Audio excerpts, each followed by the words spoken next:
MoClassified, checking in once again here with Cydni Robertson. She's responsible for the Serve and Strut Charity Brunch Dallas. Go ahead and introduce yourself. Hi, how y'all doing? My name is Cydni Robertson, and it's all about It's Her Strut. Come and see us on March 29th for the charity brunch. Okay, so tell us about it. Where did the idea come from? Right. Well, it's actually an extension of my blog, it's herstrut.com. Okay. And I started the blog in college. I had some friends who were around me that had really low self-esteem. So I wanted to interview people who were in fields that they wanted to get into to make them feel more confident about their dreams, that they could actually do it. So I moved to Birmingham, Alabama. Right. And I was like, you know what? I always wanted to have a brunch or a gathering of women that came together, and it was all about confidence and about service. So I started Serve and Strut Charity Brunch Birmingham, and it was January 4th of 2014. Okay. Had about 25 women there, so it was a real intimate setting. You know, had a comedian, it was drinks, it was food, it was a lot of fun. And everybody that came had to bring one or more pair of new to gently used shoes to donate to Birmingham charities. Okay. So moved back to Dallas, which is home. And I was like, you know what? I want to do this again. It was a lot of fun. So now we have over 50 women coming to this brunch on March 29th. It's going to be a lot of fun. Everybody's going to bring shoes. It's going to be a comedian. It's going to be great. Right. So how would you say this brunch is empowering women or helping them gain the confidence that's, necessary for a woman to have? Oh, well, I actually did a video. It was called The Evolution of Self-Esteem. I interviewed about 12 women in my family, ages 9 to 70.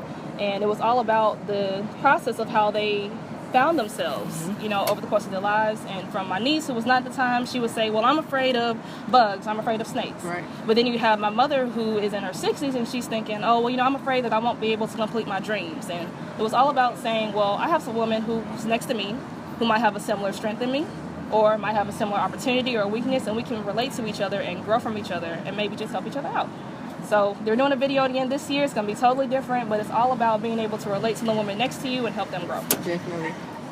So what would you say was your process of finding yourself? Ooh, I know when it happened, because it happened around sophomore year of college, where I actually felt like I was losing myself. Okay. A big point of that, be careful the type of relationships you're in, whether it's friendships or romantic or whatever, but the people you're connected to really do have a direct effect on your self-esteem. Like, Definitely. It's contagious. Good self-esteem, bad self-esteem, it's all contagious. And I can remember being sophomore and thinking I was afraid to audition for a certain show or like a dance team or something, and I have never been afraid to audition for anything in my entire life. Like, I like to talk. And that thought in my head, like, why am I afraid to do something that I know I'm comfortable doing? It hurt me, because I'm thinking, what other opportunities am I missing out on? Like, what have I told myself no to? Why am I doing this? Right. This has to stop. So I made it my mission to make sure that everybody just felt fearless and confident, because you can miss out on life, you know what I mean? Yeah, that's my biggest thing, is being fearless, because so many people don't know what they're not doing because of fear, like fear of rejection, fear of failure. It stops you. Fear of success. People are even scared to be successful. Like, they don't even realize. They're scared. They're afraid to dream. Like, they're afraid to just do anything. Right. So just don't be afraid, So would you say that you have completely found yourself? Not at all. It's a process, and I feel like no one ever really gets to the point where they truly have found themselves. We still have a lot of growing to do. Even when you're 70 years old, there's still growth to be done. So you can never truly find yourself, but you can be comfortable where you are and fully be aware of your capabilities in a certain moment. Right. But once you have a new experience, that opens everything up again. So, no, I haven't completely found myself, but I'm pretty comfortable with myself right now. Okay. What would you say is your favorite thing about yourself? Ooh. I think I love how, I don't take no for an answer very easily, especially for myself. If I really want it, I'll find a way to make it happen. Right. And I bounce back pretty quickly, If Survive I have the transitions. Right, like I have a lot of things that maybe have told me no or didn't work out, but I don't mellow or like wallow too long. Like, definitely. I'll just, all right, time to try something else, but that didn't work out. Okay, that's good. I guess, what would you say women's biggest downfall is right now? Self-doubt. Okay. And in competition with no one. Right. Right. Like, you or just even with each other, if you are in competition. For why? For what? Yeah. For what? Gotta stop comparing yourself. Gotta stop. Just look at you and figure out what your strength is, and then pursue that, because that'll make you feel whole. Okay. And would you say going natural or being natural helped you know what works for you, or what has being natural taught you? Being natural, well, we talked about this. I've been kind of natural my whole life. Like, I went through a phase, late high school. Thank you. Thank you. Thank you. Thank you. You're welcome. Alright, I went through a phase where I wanted straight hair, like, all the time. Mm-hmm. And I don't think being natural is as revolutionary for me as it has been for most people, because I've had my hair natural for your whole life. Right. So that's not necessarily my claim to self, but I like my hair. I'm getting to know it, you know. It's curl pattern. Sometimes it doesn't do what you want it to do. Right. All these products you put on your hair, sometimes they don't work. So it's a piece of me, but it's not me. Superpower, read minds, or see the future? I don't want either one of them. Okay. Because if you get in people's minds, people are crazy. You know, I don't want to know what y'all thinking. They might, you know, that's none of my business. Right. What you think is none of my business. And then seeing into the future, you know, if that's something that's supposed to be a blessing for me, I might try to jump the gun or mess it up, and I just, nah. Okay. Keep it. Idris Elba or Common? Idris. Okay. So what's your ideal celebrity man? Ooh, probably Idris Elba. That was right on the head, you know. I like Common. I feel like he's just like... He's cool. The ideal man, for real. But Idris is like, he's kind of like that dangerous, like... Right. You and know, Common all calm right, and cool. Like, you know... I don't know if you got me. Exactly. But like, I think he got you. He's from Chicago. True that. Yeah. that's Chicago folk is wild. Mm-hmm. So back to the serve and strut. Yes. Why did you choose comedy as, you know, an aspect of that instead of maybe a fashion show and that people actually strutting their stuff, you know? You know what? That's a lot of work. And maybe eventually it'll evolve into something like that. But I knew it was going to be in a restaurant, first of all. And I had a limited amount of time to get stuff together. I didn't know anybody in Birmingham. Like, I literally knew me and the people I work with. And I could probably gather some women together to eat, you know.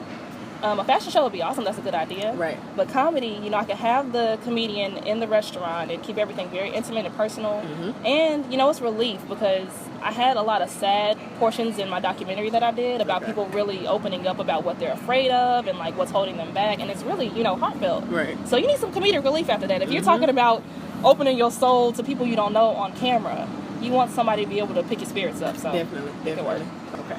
So what you doing a documentary for the event? Have you ever aspired to be a filmmaker? No. I just like stories, and I love being able to talk with people and hear people's lifestyles. So it was less about the actual production of the documentary and more about getting to know people's lifestyles and about them.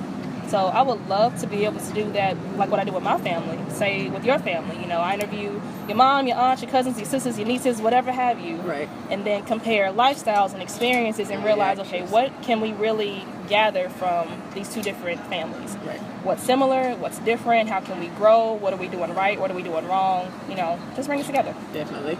And what's your ultimate goal, period, in life?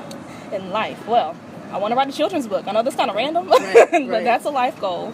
I want to be able to take Serve and Strut charity brunches across the nation. If I want to have one in New York, in Atlanta, and LA, I want to be able to say, hey, we're having Serve and Strut at this location. Meet us there. Definitely. So. Okay. And any specific career goal or, you know, 10 years from now, what will we be saying about Cydni Robertson? You will say that Cydni Robertson is an author. Okay. You will say Cydni Robertson is a philanthropist and public speaker. On one of my little side gigs, I do public speaking for Dress for Success presentations for businesses. Okay. So I would like to take that, you know, national if I could. But I really just want to work for myself. I know we all have corporations that we aspire to work for, but ultimately I would like to be self-employed. Definitely. You have any specific women in Dallas that you feel are doing the same thing you're doing, empowering women? Ooh. I've met so many good people. Like, I think I told you, I just really started to get to know Dallas. Right. And within the last 6 months, I just met Leah Frazier. Okay. And she is the editor of DFW Style Daily. Gotcha. She is super sweet and super encouraging. Like, from the first day I met her, I felt really close to her. Right. And I felt like just a genuine, you know what, I support you, you support me type of vibe. Right. The personal shopper at Belk, Charmaine Marshall, she is the bee's knees. Love her to death. She's stylish and she's kind of like a big sister figure for me. So definitely. I've met some good people. All right. So I was saying, my mom was in Toastmasters. My father's a preacher. Pretty much have been surrounded with public speaking experiences since I was like 2. Right. So I've been taught, you know, when you're on the stage or in front of a camera, you sit up straight. Hi, my name is Cydni Robertson. And I attend this and this school, and, you know, it's all about the projection and enunciates and all that fun stuff. But you have to learn, like, I've had to literally force myself to not be like that with the right, camera. Right, like news anchor, like right. But that's the natural zone. But right. I'm learning to just talk. Like I like the genuine. Just be real, you know. Yeah, real genuinely. Yeah, definitely. Okay, who is your idol as a woman?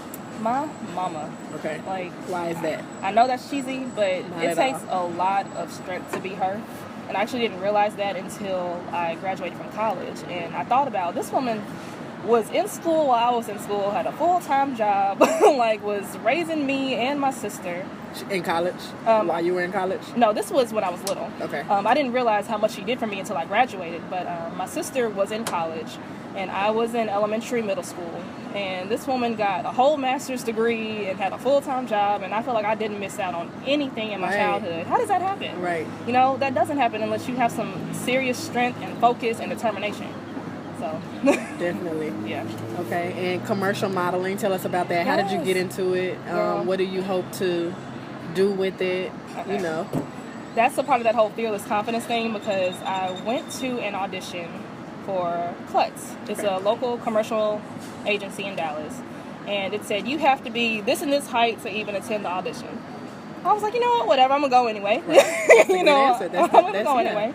Got to the door, there were 2 signs, not 1 but 2, on the door that said, if you are not this tall, thank you for your time. So at that point, I could either just turn around and go back home, but I'm like, I drove all the way up here, I'm gonna walk myself in there. What was the height and the size? I think it was like 5'8", and How I don't even know. you? I can't tell you because they watch it. They don't know. They don't really know. I'm not 5'8", right. but they know I'm not 5'8". They saw me. Yeah. But I walked in and there were all these tall people in there, and I'm just like, okay, I have on my highest heel. I'm gonna fake it till I make it. Had the audition and really connected with the agent. And she was like, you know what, I think you'll be really good for the commercial and acting division versus, you know, the runway and print stuff, which is what everybody wants to do. But I've been on 2 auditions so far, and I'm hoping to get more, and fingers crossed. What auditions were there? I had one for a Pepsi, what was it? It was a Pepsi training video. You know how when you first get a job and they have like, welcome to PepsiCo. Gotcha. Like one of those girls. And then another one was a print ad for Dell computers. Okay. So. Okay. All right, and how long have you been with them? I have been with them since last October, maybe, but I didn't officially start working until January with them. So would you do runway and print if the opportunity? If the opportunity came, yeah. Put myself out there, I'd do On the runway, right? I would do it. I mean, that's where my heart is, but of course I know my zone, I know my lane. But print, commercial print all day. If somebody wants to book me as the face of something. Y'all heard it here you first. You see this? Right. Okay. So anything you want to let people know about the event, or you in particular, a special message that you want to give people? Ooh. Be fearlessly confident. You know, whatever your heart is beating for, whatever gets you up in the morning, even if you feel like I don't have the resources, I don't have the time, I don't have the money, make a way, because your vision will make a way for you if you take the first step. You just have to do it. Just do it. Stop making excuses. Just do it, like Nike. Hey. Hey Dallas, make sure you come on out and support Serve and Stretch Charity Brunch, brought to you by itsherstrut.com. It'll be on March 29th from 10 to 12 at the 2nd floor by Scott Gottlich. Come #Dine Give Laugh with us. See you there. All right, y'all heard it here first. Cydni Robertson, MoClassified, Women Empowering Women. Yes. And we out.